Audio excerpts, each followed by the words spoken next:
మనం తక్కువ తీసుకోకూడదు కదా. ఎందుకంటే ఒక్కోసారి అధర్మాంది కూడా పైచేయి అవుతూ ఉంటుంది కొన్ని సందర్భాల్లో. మనం చూసాం, చరిత్ర చూసాం, మిథాలజీ చూసాం.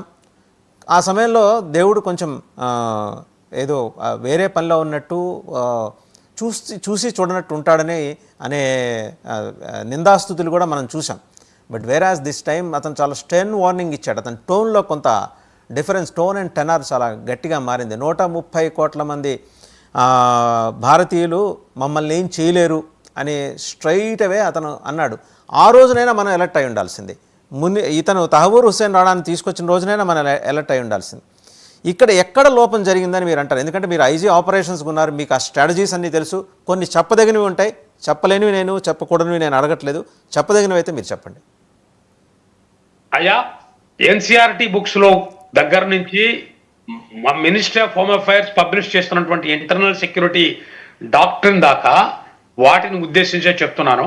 నేను ఉద్రేకంతో నేను మాట్లాడే వ్యక్తిని కాదు, చాలా ఆలోచించే మాట్లాడుతున్నాను. అందుకే చెప్తున్నాను, 15,000 పైచీలకు మనకి బార్డర్ ఉంది. దాంట్లో అండ్ ల్యాండ్ బార్డర్ 15,000 కిలోమీటర్లు. 15,000 కిలోమీటర్లలో పాకిస్తాన్ కానీ బంగ్లాదేశ్ కానీ ఇవన్నీ చూసుకుంటే దాదాపు అటు నుంచి ఇటు నుండి చూసుకున్నా కూడా దాదాపు 7,000-8,000 కిలోమీటర్ల బార్డర్ ఉంది. ఈ బార్డర్ అంతా కూడా రక్షించడానికి బార్డర్ సెక్యూరిటీ ఫోర్స్ ఉంది, కొన్ని చోట్ల మిగతా ఫోర్సెస్ ఉన్నాయి. బార్డర్ నుంచి మండు ఇక్కడికి రావాలి, ఇక్కడి నుంచి స్లీపర్ సెల్స్ ఉంటాయి. ఆ స్లీపర్ సెల్స్ ని కంట్రోల్ చేయడానికి మనకి ఎన్ఐఏ ఉంది, ఐబీ ఉంది, ఎక్స్టర్నల్ గా మనం చూసుకోవడానికి రా ఉంది. ఇవన్నీ కూడా అందరికీ తెలిసిన విషయాలే. నేను మళ్ళీ దాన్ని అనవసరంగా చెప్పదలుచుకోవాలి. కానీ ఒక విషయం మాత్రం చెప్పదలుచుకున్నా, ఎప్పుడైతే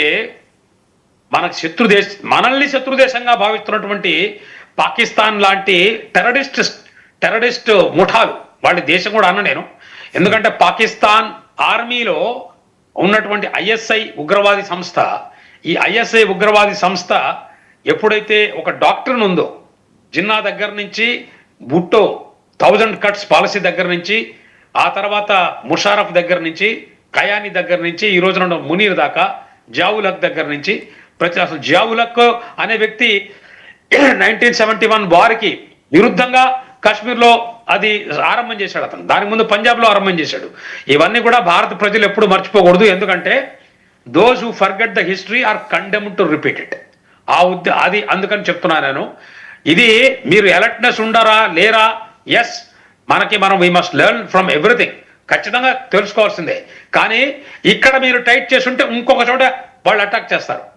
అటాక్ చేయడం అనేది అది అటాక్ చేస్తే ఇప్పుడు ఇంకొక విషయం కూడా చెప్తున్నా, 26/11 మనకి 26/11 రోజున అటాక్ జరిగిన రోజున మనం ఆ రోజున కసాబ్ని పట్టుకున్నందువల్ల మనకు తెలిసిపోయింది. లేకపోతే కసాబ్కి ఇదిగో నేను చేతికి వేసుకున్నానే అలాంటి దారం కట్టి వదిలేరు వాళ్ళు. దాన్ని హిందూ సంస్థల ద్వారా తేయాలని చూశారు.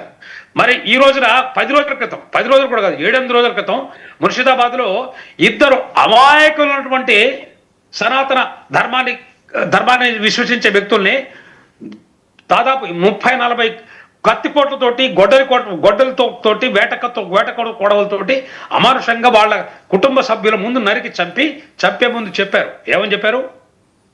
మీరు గనక మీ యొక్క దేహాన్ని మాకు అప్పించకపోతే ఇలాగా మీ భర్తల్ని, మీ మామల్ని చంపుతాం, మీకున్న 6-7 నెలల కొడుకుల్ని కూతుర్ని కూడా బలిస్తాం అని చెప్పారు.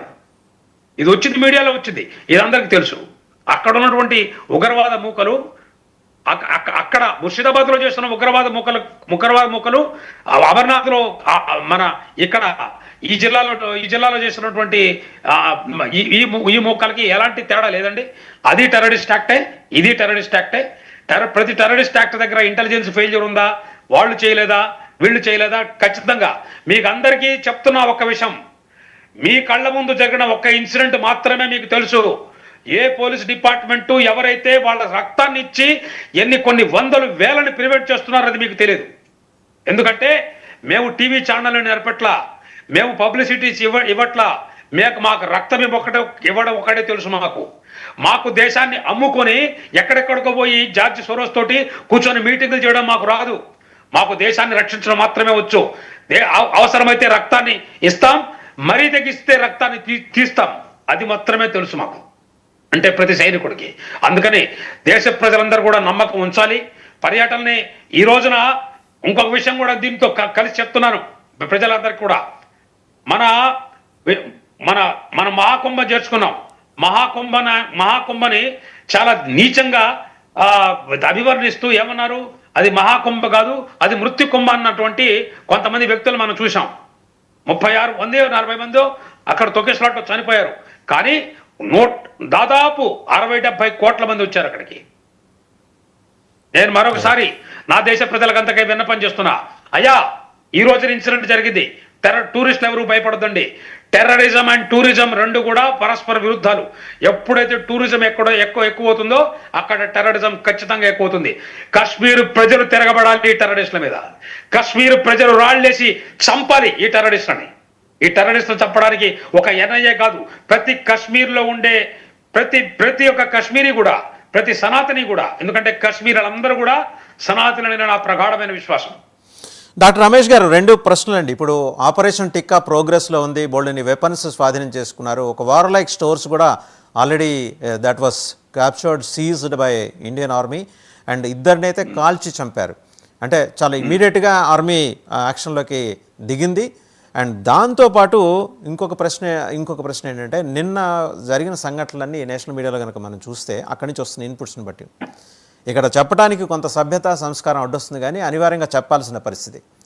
చంపిన పురుషుల ప్యాంట్లు విప్పి చెక్ చేసి వాళ్ళకి ఫలానా ఆపరేషన్ అయిందా లేదా చెక్ చేసి, అది కాకపోతే వాళ్ళు ముస్లిం